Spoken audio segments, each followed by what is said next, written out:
오늘 말씀의 제목은 두려움을 이기는 성령 충만입니다. 자, 오늘 본문을 우리가 읽으면서 십자가의 길을 걸어가시는 예수님의 당당함을 보게 됩니다. 마치 이날을 기다리셨다는 듯이 예수님께서는 십자가의 길을 담대하게 가셨습니다. 똑바로 서서 자신을 잡으러 오는 무리들을 만나셨습니다. 오히려 권세가 있으셨습니다. 예수님을 잡으러 온 로마 병정들이 누가 나사렛 예수냐라고 물을 때에 예수님은 내가 그니라, 내가 예수다라고 대답을 하십니다. 근데 그 말씀의 권세에 이 로마 군졸들이 쓰러져요. 너무 신기한 일이죠. 병정들이 예수님을 붙잡아 가는 것인지 아니면 호위해 가는 것인지 이해가 안 될 정도의 모습입니다. 그만큼 예수님은 십자가의 길을 걸어가심에 있어서 당당하셨습니다. 두려움이라고는 전혀 보이지 않았습니다. 반면에 제자들은 어떻습니까? 예수님이 십자가에 달리시기 위해 붙들려 가시는데 제자들은 너무 두려웠습니다. 그리고 십자가 그 길 앞에서 우왕좌왕했습니다. 어떻게 해야 될지 갈피를 잡지 못했습니다. 베드로가 그래도 자기가 수제자라고 예수님이 로마 병정들에게 붙잡히는 그 모습을 보고 이거를 막아야 되겠다라는 생각에 칼을 빼가지고 휘둘렀습니다. 그래가지고 대제사장의 종 말고라는 사람의 귀를 베었습니다. 칼 쓰는 솜씨가 없었던지 아니면 겁을 먹고 있었다라는 그런 말입니다. 하지만 결국 예수님이 붙들려 가시자 베드로 역시 도망치고 말았습니다. 극심한 두려움 때문이었죠. 모르긴 해도 아마 많은 성도들 역시 예수님을 믿고 십자가를 져야 하는 고난이 닥치면 그 마음이 흔들리거나 아니면 두려울 수밖에 없을 것입니다. 그러나 여러분, 누구나 다 십자가의 길을 두려워하는 것은 아닙니다. 이 십자가의 길에서 도리어 하나님의 능력을 경험하는 사람도 있습니다. 그게 누구냐면 대표적인 사람이 사도 바울과 같은 사람입니다. 사도 바울은 고린도전서 1장 8절에서 18절에서 이렇게 고백합니다. 십자가의 도가 멸망하는 자들에게는 미련한 것이요 구원을 받는 우리에게는 하나님의 능력이라. 또 빌립보서 3장 7절 이하에서는 이렇게 말씀합니다.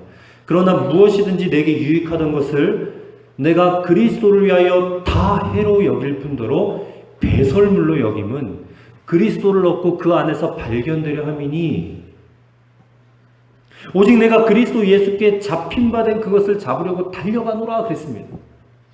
여러분, 십자가의 길을 그냥 순종해서 가는 것도 쉬운 일이 아닌데 사도 바울은 그 십자가의 길을 달려간다 그랬어요. 달려간다. 자신에게 있던 모든 유익한 것들 다 배설물로 여겨버리고 십자가의 그 길을 달려가겠다라고 하는 바울과 같은 사람도 있다는 것을 우리는 알아야 됩니다. 바울이 왜 그 길을 달려간다고 그랬을까? 그 길이 죽는 길이 아니라 사는 길이기 때문에 그렇습니다. 그 길이 생명의 길이기 때문에 그렇습니다. 여러분, 혹시 우리 가운데 이 십자가의 길을 간다는 것이 두려움이 몰려온다 할지라도 오늘 우리가 이 예배를 드리면서, 오늘 성령 강림 주일인데 이 예배를 드리면서 하나님이 우리에게 놀랍게 성령을 부어주셔서 그래서 우리의 마음을 바꿔주셔서 정말 우리가 예수님처럼 내가 그니라, 사도 바울처럼 내가 달려가노라 그렇게 고백할 수 있도록 우리를 변화시켜 주실 줄로 믿습니다. 어떻게 하면 예수님처럼 또 바울처럼 그렇게 말할 수 있을까? 오늘 말씀을 통해서 세 가지로 함께 살펴보고 은혜를 받기 원합니다. 먼저 첫 번째로 두려움이 얼마나 심각한 것인지를 분명히 깨달아 알아야 한다는 것입니다. 십자가를 지는 고난이 얼마나 큰지, 또 그 희생이 얼마나 큰지 사실상 그거는 별로 중요하지 않습니다. 십자가 지는 것이 두렵지 않은 사람에게는 아무런 문제가 안 되는 것입니다.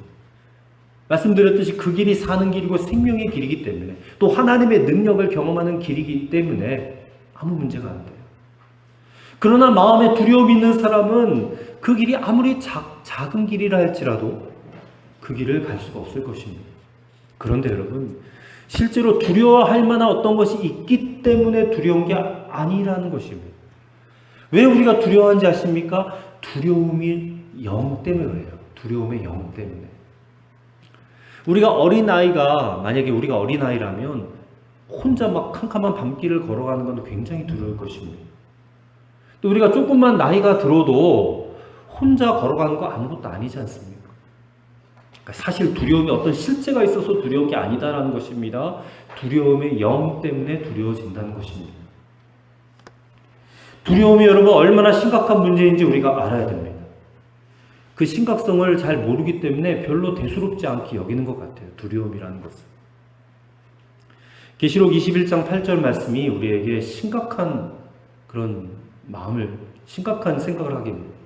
계시록 21장 8절에 뭐라고 되어 있냐면 두려워하는 자들과 믿지 아니하는 자들과 흉악한 자들과 살인하는 자들과 음행하는 자들과 점술가들과 우상 숭배자들과 거짓말하는 모든 자들은 불과 유황으로 타는 못에 던져지리니, 이런 말씀이 나옵니다.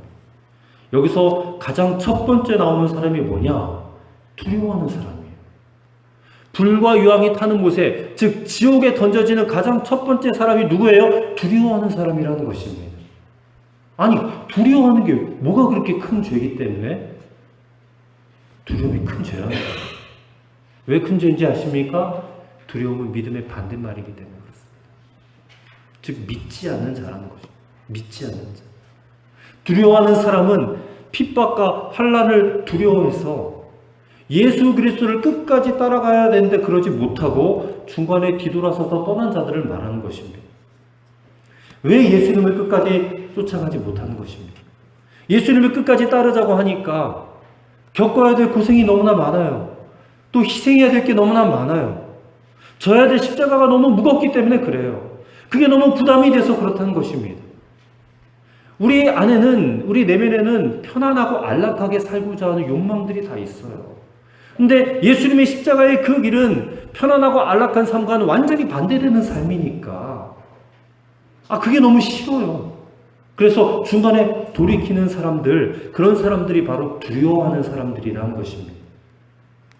그래서 여러분, 두려움은 결코 소홀히 여길 문제가 아니다라는 것입니다. 여러분, 심각한 질문을 하나 하겠습니다. 입으로 말고 마음으로 대답해 보세요.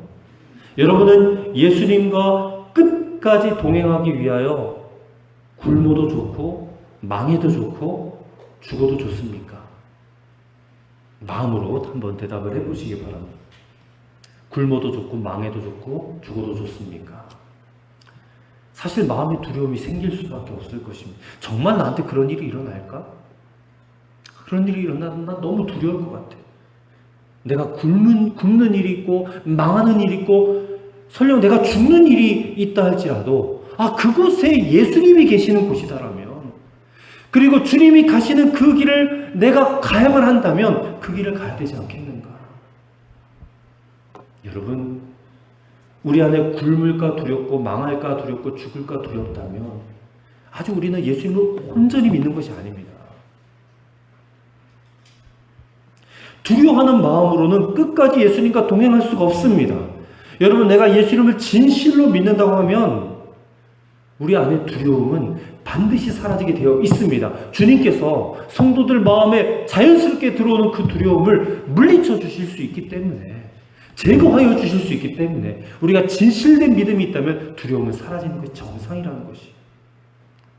그래서 성경에는 끊임없이 성도들에게 두려워하지 말라, 염려하지 말라, 이 말씀을 반복해서 하시는 거예요. 어떤 성경학자가 그것을 세어봤대요. 도대체 몇 번이나 나오는 거 세어봤더니 무려 366번이나 나온답니다. 성경 전체에. 365일이 1년이니까 366번이면 거의 매일 하루에 한 번씩 하나님 우리에게 두려워하지 말라라고 말씀하시는 것 같아요. 오히려 사랑하라, 전도하라 이런 명령보다 더 많이 두려워하지 말라 말씀이 많이 나온다는 것입니다. 두려워하는 마음은 하나님이 주시는 마음이 아닙니다. 디모데후서 1장 7절에 하나님 우리에게 주시는 것은 두려워하는 마음이 아니요 오직 능력과 사랑과 절제하는 마음이라 했습니다. 하나님이 주시는 것이 아니다 그랬으면 누가 주는 걸까요? 누가 두려움을 줍니까? 그 영적인 실체와 그 뿌리를 알아야 돼요. 마귀가 끊임없이 우리 성도들의 마음에 그 두려움의 영을 불어넣어 줘가지고 우리로 하여금 너 하나님의 그 길, 십자가의 길 따라가면 너 망해, 너 죽어, 너 굶어, 끊임없이 우리에게 두려움을 준단 말입니다. 하나님은 끊임없이 야, 너 그 길을 가면 너는 복 받는 길이야. 너는 정말로 그 길로 가면 너는 반드시 잘 되게 되어 있어. 아무리 그 길을 열어주셔도 마귀가 그 길을 두렵게 만들어 버리니까 우리가 그 길을 못 가는 겁니다. 그 길 가는 동안에 내가 겪어야 될 어려움들이 막 상상이 되니까 꼼짝달싹을 못하는 것이죠. 정말 힘들고 어려워서 십자가의 길을 외면하고 그 반대로 돈 많이 벌고 명예를 얻고 뭐 찬사를 받고 그런 길로 걸어갔어요. 정말 그런 분들이 행복할까? 두려워서 십자가를 외면했던 베드로는 여러분 행복했을까? 한번 생각해 보세요. 아닙니다. 가장 비참한 사람이 됐잖아요. 우리도 마찬가지입니다. 좁은 문, 좁은 길이 사는 길이에요. 생명의 길이에요. 그 길로 가야지 정말 행복한 사람이 되는 것입니다. 십자가의 길을 외면하지 마시고 우리 주님과 함께 그 길을 끝까지 가로가실 수 있는 그런 저와 여러분이 되시기를 바랍니다. 예수님 떠나서는 행복이 없습니다. 두려움의 영에 이끌리면 그 길의 끝은 멸망밖에 없습니다. 그래서 오늘 우리에게 필요한 것은 주 예수님, 그분과 함께하는 것입니다. 그분과 함께하는 것. 그 다음 두 번째로 성령을 충만히 받아야 한다라는 것입니다. 성령을 충만히 받으라. 예수님께서 자기를 잡으러 온 병사들에게 내가 그니라 라고 말씀하신 다음에 나와 함께 있는 자들, 즉 제자들이죠. 이 제자들은 가게 놓아줘라 그랬습니다. 8절 말씀, 예수께서 대답하시되 너희에게 내가 그니라 하였으니 나를 찾거든 이 사람들이 가는 것은 용납하라. 이 제자들에게 도망치라고 하는 거예요. 제자들이 아직 성령을 받지 못한 때였기 때문에 그렇습니다. 성령을 받지 않고서는요, 이 십자가의 길을 절대 갈 수 없어요. 그걸 예수님이 아셨습니다. 그래서 예수님을 3번 부인한 베드로에게도 예수님 책망 한 번 하지 않으셨어요. 사실 베드로가 어떤 제자입니까? 자신이 예수님을 3번이나 부인하리라고는 상상도 하지 못했을 것이에요. 자기는 예수님을 위해서 죽을 수도 있을 거라 생각을 했습니다. 그런데 무슨 일이 벌어졌습니까? 오늘 본문 읽으니까 자기 입으로 지금 예수님을 부인하고 심지어는 저주까지 했어요. 저주. 자타가 공인하는 예수님의 수제자인데 맨 처음 예수님이 그리스도이시고 살아계신 하나님의 아들이시다라고 고백했던 사람이에요. 가장 놀라운 기적의 목격자였고 그 자신이 물 위를 걸었어요. 예수님을 위해서는 목숨을 버리겠다라고 다짐하고 또 다짐했던 사람이 베드로입니다. 근데 베드로가 그만 예수님을 부인하고 만 것입니다. 그랬을 때에 그 부인한 그 상황을 예수님이 아셨을 거예요. 그럼 예수님의 마음에 막 분노가 치밀어 올랐을까요? 아니 저 녀석이 저 자식이 하면서 분노가 치밀어 올랐을까요? 여러분 그럴 리가 없습니다. 왜냐하면 예수님은 이미 베드로가 부인할 것을 알고 계셨기 때문에 그래요. 누가복음 22장에 보면 평행 본문입니다. 22장 31절 32절을 보면 예수님께서는 이미 베드로가 예수님을 3번이나 부인할 것을 다 아시고 베드로로 하여금 낙심하지 않고 좌절하지 않고 다시 일어나게 될 수 있도록 하나님께 기도하셨다라고 기록하고 있어요. 베드로가 죄책감에 사로잡혀가지고 그냥 확 무너질까봐 예수님은 그게 더 걱정이셨어요. 얼마나 그 의협심이 강합니까? 그냥 그 예수님이 붙잡히는 상황 속에서 칼을 빼가지고 대제사장 종의 귀를 자르고 얼마나 그 마음에 주님을 향한 열정과 사랑이 많은지 예수님 다 아셨어요. 그래서 베드로의 성품상 지금 이 부인 사건 때문에 영원히 예수님을 떠나버리거나 심지어는 가룟 유다처럼 자살할 수도 있었을 거예요. 베드로가.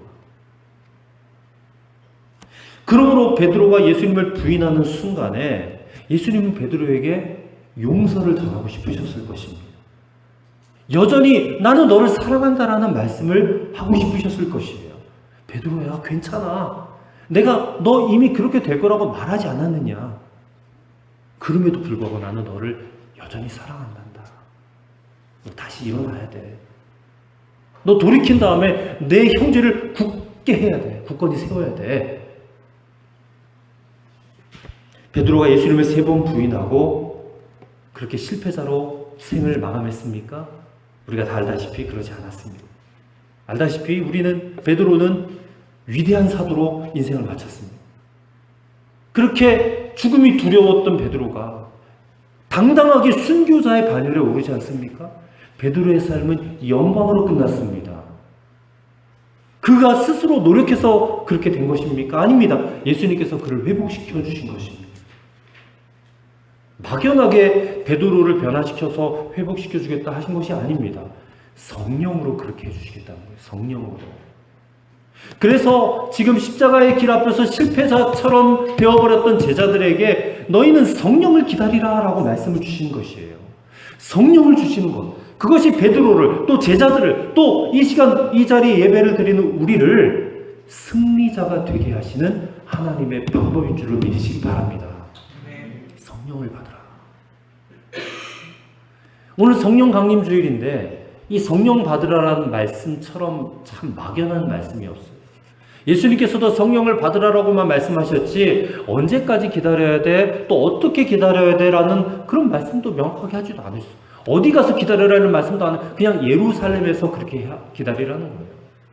예루살렘 떠나지 말고 거기서 아버지의 약속하신 성령을 기다려라. 성령으로 세례를 받아라.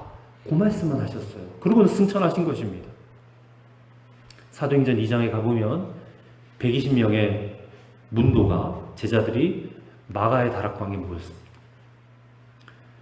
거기서 열흘 동안 계속해서 기다리고 기도를 했습니다. 근데 어떻게 그들이 열흘이나 기다리고 있었을까? 그 좁은 다락방에서 120명, 아마 그 전에 더 많은 제자들이 있었을지도 몰라요. 하루를 기다리고 이틀을 기다리고 3일을 기다리면서 아무것도 하지 않고 기도만 하면서 열흘을 기다린다는 게 가능한 일이 아닙니다. 기다리다 지쳐서 그냥 떠나버린 제자들도 있었을 거예요. 성경에 기록되어 있지는 않지만 누군가 이 제자들을 끊임없이 격려하고 또 격려하면서 마음을 다잡아주는 누군가가 있지 않았을까? 그가 누구였겠습니까, 여러분? 저는 베드로라고 생각합니다. 어째서 베드로가 그렇게 했으리라고 생각할 수 있겠습니까? 베드로가 예수님 3번이나 부인했던 실패 때문에 자기는 마음만 먹으면 다 할 수 있을 거라고 생각했던 사람이에요. 결심만 하면 다 가능하리라 했던 사람이에요. 근데 막상 그 현장에 부딪혀 보니까 이 마음이 있어도 안 되고 결심해도 안 되더라. 그게 바로 자기 자신이라는 것을 알았다는 거예요. 자기의 무능함, 자신의 한계를 경험한 겁니다. 정말 하나님이 약속하신 그 성령이 임하지 않고서는 나는 아무것도 할 수 없는 자다라는 것을 절실하게 깨달은 거예요. 그래서 여러분 베드로에게는요 성령 받는 문제가 죽고 사는 문제였습니다. 죽고 사는 문제. 그냥 우리 교회만 왔다 갔다 하는 것이 이게 다가 아니에요. 우리는 교회를 다녀도 성령을 받아야 돼요. 베드로는 성령 받기까지 열흘이 문제가 아니에요. 한 달도 아니 10달도 아마 기다릴 수 있었을 것입니다. 이 성령 안 받으면 나는 죽는다. 오순절 날이 이르러서 마침내 성령이 그에게 부어졌습니다. 비로소 주님이 베드로를 위대한 사도로 쓰실 수가 있게 된 겁니다. 사도행전에 보면 베드로가 설교를 하니까 그 하루에 5,000명이 회개하는 역사가 일어났습니다. 성전 미문에 안진뱅이가 벌떡 일어나는 역사가 일어났습니다. 공회 앞에서 담대하게, 전에는 죽을까봐, 잡혀 죽을까봐 무서워서 숨어버렸는데 공회 앞에서 조금도 두려워하지 않고 담대하게 이렇게 말합니다. 우리는 보고 들은 것을 말하지 아니할 수 없다 하고 담대하게 선언합니다. 그를 통해서 초대교회 예루살렘 교회가 세워지는 것입니다. 여러분, 이것이 하나님의 놀라운 방법이라는 사실을 꼭 믿으시기 바랍니다. 그래 우리도 경험할 수 있어요. 우리도 베드로처럼, 아니 베드로보다 훨씬 더 실패의 경험들이 우리에게도 있지 않습니까? 하지만 예수님께서는 우리의 실패를 보시고 화내시거나 분노하시는 분이 아니십니다. 절대 여러분 하나님을, 우리 주님을 오해하시면 안 됩니다. 오히려 그 실패의 경험 때문에 우리로 하여금 더욱더 성령 충만을 사모하게 하시는 분이 예수님이십니다. 그냥 그거밖에 방법이 없으니까. 성령님은 십자가의 그 길을 담대하게 걸어가셨던 바로 예수님 당신 자신입니다. 우리 삼위일체 하나님을 믿잖아요. 성령님은 예수님 바로 그분이십니다. 그 예수님이 바로 우리의 마음에 임하셨으니 여러분 두려움이 설 자리가 있습니까? 사라질 수밖에 없는 거예요. 오늘 그 성령이 부어진 성령 강림 주의를 지키며 우리가 예배를 드리고 있습니다. 오늘 우리 모두에게 주님이 부어주시는 그 성령의 충만함이, 그래서 두려움의 그 모든 영을 꺾어버리고 그리고 승리케 하시는 그 성령님을 우리에게 넘치도록 부어주실 것을 믿으시길 바랍니다. 성령을 부어주실 때까지 성령님을 구하시는 저와 여러분 되시기를 주님의 이름으로 부탁을 드립니다. 끝으로 예수님을 생명과 진리의 주님으로 만나야 한다는 것입니다. 생명과 진리의 주님으로. 오늘 본문 뒷부분에 보면 빌라도에 대한 이야기가 나오는데, 이 빌라도는 예수님을 십자가에 못 박도록 처형 판결을 내렸던 사람이지요. 근데 실제로는 빌라도가 재판을 하면서 예수님이 죄가 없다라는 사실을 알았습니다. 그리고 나름대로 예수님을 좀 살려보려고 애를 썼습니다. 빌라도가 로마 황제 시저 가이사에게 써보낸 보고서가 있습니다. 빌라도의 보고서라는 문서가 있었는데 그 보고서에 보면 마지막 결론에 이렇게 기록이 되어 있습니다. 십자가 옆에서 십자가 처형 현장을 지휘하였던 백부장 말커스가 말한 것처럼 나는 진실로 나사렛 예수가 하나님의 아들이었다라고 말씀드리고 싶습니다. 이렇게 썼대요. 빌라도는 예수님이 보통 사람이 아니었다는 것, 그 느낌을 받았습니다. 그래서 어떻게든 예수님을 살려보려고 애를 많이 썼어요. 빌라도의 아내도 저 사람에게 아무 짓도 하지 말라고 그렇게 권면하지 않았습니까? 그래서 유대의 명절이 되면 죄수 한 사람을 로마 총독의 권한으로 놓아주는 전례가 있었는데 이것을 예수님을 살려보려는데 이용하려고 했습니다. 요한복음 19장 12절에도 빌라도가 예수를 놓으려고 힘썼다라고 기록해 놓고 있어요. 하지만 유대인들은 예수님 대신에 바라바를 놓아달라고 소리칩니다. 예수는 십자가에 못 박아야 된다고 소리칩니다. 아니 저 군중들의 말을 들어주지 않으면 밀란이 일어날 것 같았어요. 그게 두려운 겁니다. 빌라도. 그래서 예수님을 그냥 십자가 영을 선고하고 마는 겁니다. 예수님이 보통 사람이 아니다, 죄 없는 분이라는 것을 알았음에도 불구하고 왜 십자가에 못 박도록 허락했는가? 이유는 하나뿐입니다. 빌라도의 정치적인 야망 때문이었습니다. 그가 예수님을 놓아주려고 했는데 그의 귓가에 이런 소리가 들렸습니다. 요한복음 19장 12절에 이 사람을 놓으면 가이사의 충신이 아니니이다. 무릇 자기를 왕이라 하는 자는 가이사를 반역하는 것이니이다. 이 소리가 들린 겁니다. 이 말은 그 어떤 말보다 빌라도에게 충격을 줬습니다.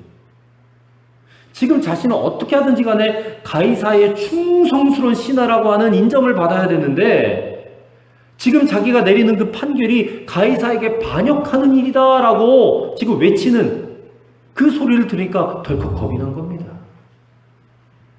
물론 양심의 가책은 있었겠지만 그렇다고 정치적 야망을 포기하면서까지 저 예수를 살려줄 마음까지는 없었던 거예요. 그래서 물을 가져다가 손을 씻으면서 뭐라고 합니까? 이 사람의 피에 대해서 나는 무죄하니 너희가 당하라. 그리고 바라바를 풀어주고 예수를 십자가에 못 박게 넘겨주는 것입니다. 그렇다면 빌라도는 어떻게 됐을까요? 그렇게 판결해놓고 빌라도가 과연 정말 승승장구했을까? 아니었습니다. 역사가 요세푸스에 의하면 빌라도가 이 일이 있은 지 불과 몇 년 후에 로마 황제로부터 소환이 되었다. 그리고 파면당했다. 그리고 갈리굴라라는 황제 때에 자살로 생을 마감해버렸다는 것입니다. 여러분, 예수님을 못 박으면서까지 지키고자 했었던 자신의 정치적 그 자리, 그 야망이 그냥 허무하게 날려가는 것입니다. 근데 더 고통스러운 것은 빌라도라고 하는 자신의 이름이 저주받은 이름이 된 거예요. 저주받은 이름. 우리가 오늘도 고백했지만 사도신경에서 본디오 빌라도에게 고난을 받아사, 본디오 빌라도에게 고난을 받아사, 계속해서 성도들이 예배 드릴 때마다 고백을 하니까 빌라도가 지옥에서 이 사도신경 신앙 고백을 계속 들으면서 그만 제발 좀 그만 좀 하라. 울부짖고 있지 않겠는가. 그런 생각을 해보게 되는 것입니다. 본문에 보시면 예수님께서 재판을 받으려고 빌라도 앞에 서 계십니다. 그런데 우리가 이것을 영적으로 봐야 됩니다. 영적으로 보면 반대로 보입니다. 빌라도가 예수님 앞에서 재판을 받는 순간입니다. 왜냐하면 예수님은 만왕의 왕이시니까. 이 세상의 왕이시니까. 왕이신 예수님이 지금 죄수의 복을 입고 인간 빌라도 앞에 심판을 받고 있는 것 같지만 영적으로 보면 빌라도가 예수님께 심판을 받는 거예요. 재판을 받는 거예요. 빌라도의 운명이 걸린 그 순간입니다. 그가 영원히 사느냐 영원히 죽느냐 갈림길에 서 있는 순간이에요. 근데 빌라도가 그거를 꿈에도 몰랐을 것입니다. 빌라도가 예수님을 심판했던 그 자리는 예수님을 생명과 진리의 주로 만날 수 있는 자리였기도 했고 반대로 심판주로 만날 수도 있었던 자리였음을 빌라도는 알지 못했습니다. 안타깝게도 자신의 그 정치적 야망과 그 욕심 때문에 예수님을 생명과 진리의 주로 만나지 못하고 심판주로 만나고 말았어요. 세상 욕심 때문에 진리의 눈을 열고 말았어요. 진리 그 자체이신 예수님을 보고도 눈이 그냥 가려져서 보지 못하는 거예요. 근데 여러분 이건 고스란히 우리의 문제입니다. 우리의 문제. 우리가 예수님을 믿는다고 하지만 예수님 눈에 보이지 않고 예수님을 날마다 우리가 바라보고 살자고 하지만 우리가 하루의 삶을 정신없이 살다 보면 예수님 생각하기가 사실 쉽지가 않아요. 많은 경우 세상의 그 일들과 세상에서 벌어지는 그런 어떤 내가 얻고자 원하는, 갖기 원하는, 또 누리기 원하는 어떤 그런 것들, 세상 것들 때문에 예수님을 생각하기보다는 그런 것에 더 정신이 팔려 있다는 것이죠. 그래서 감히 말씀을 드리는데 이 예수님을 생명과 진리의 주님으로 만나기보다는 심판의 주로 만날 수 있는 가능성이 훨씬 더 많아요. 우리에게는. 여러분 한번 내면을 점검해 보시기 바랍니다. 우리 안에 정말 진리에 대한 갈망이 있습니까? 영생에 대한 축복에 대한 그 갈망이 있습니다. 아니면 그것보다 여전히 이 세상에서 얻고자 하는 것, 내가 이루기 원하는 것, 갖고 싶은 것, 어떤 그런 것들에 대한 갈망이 더 많지 않습니까? 생명이나 진리에 대해서는 별로 관심이 없고 그저 이 세상에서 잘 먹고 잘 살고 잘 되는 것에만 관심을 갖고 그것을 이루기 위한 목적으로 예수님을 믿는다면 여러분 우리가 빌라도처럼 심판의 주로 만날 수밖에 없음을 우리는 기억해야 됩니다. 만약에 정말 빌라도가 진리에 대한 생명에 대한 갈망이 그에게 있었더라면 이만큼이라도 있었더라면 예수님께서 어찌 그를 구원하지 않았겠습니까? 어찌 그를 그냥 지나갈 수 있겠습니까? 근데 안타깝게도 빌라도에게는 그런 게 없었어요. 예수님 만나는 그 순간에 그냥 세상 욕망밖에 없었어요. 부자 청년도 마찬가지 아닙니까? 어떻게 하면 영생을 얻겠습니까? 왔는데 네 재물 다 팔아버리고 나를 따르라 그랬는데 근심하고 돌아와 버렸다고 했어요. 빌라도도 그랬고 부자 청년도 그랬고 그 마음에 세상 욕망밖에 없었어요. 주님을 만나는 그 순간이 심판의 순간이 된 거였어요. 사랑하는 성도 여러분, 오늘 주님이 우리가 드리는 이 예배 현장에 오신 이미 와 계십니다. 예수님을 만나고 있습니다. 예수님을 만나는 이 순간은 여러분 어느 누구에게나 그 인생의 최대 사건이에요. 그래서 예배의 자리에 나오면 예수님을 만나게 되는 거예요. 이 놀라운 사건을 우리가 지금 경험하고 있는 겁니다. 그럼 그 예수님을 우리가 어떻게 만나야 되겠는가? 오늘 본문 우리에게 말씀하고 있습니다. 생명과 진리의 주로 만나야 돼요. 그러려면 저와 여러분 안에 생명에 대한 갈망이 있어야 돼요. 진리에 대한 갈망이 있어야 돼요. 주님이 우리를 만나주러 이 자리에 계십니다. 그 주님 앞에 생명과 진리에 대한 갈망으로 나가시길 바랍니다. 고백하세요. 주님은 나의 생명이십니다. 주님은 나의 주님이십니다. 주님은 나의 생명이시고 나의 신랑이시고 나의 영원한 반석이시고 나의 소망 되십니다. 주님밖에 없습니다. 저는 주님 한 분이면 충분합니다. 주님은 그 고백을 듣기 원하십니다. 진실된 그 고백. 그렇게 주님을 생명과 진리의 주님으로 만나시는 그런 저와 여러분이 되시기를 바랍니다.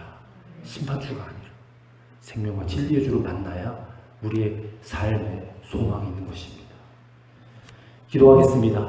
아버지 하나님, 십자가의 길을 걸어가시는 예수님의 당당함을 우리가 본받기 원합니다. 우리 안에 두려움이 여전히 있습니다. 그 두려움이 여전히 우리를 십자가의 길로 가지 못하게 막고 있음을 깨닫습니다.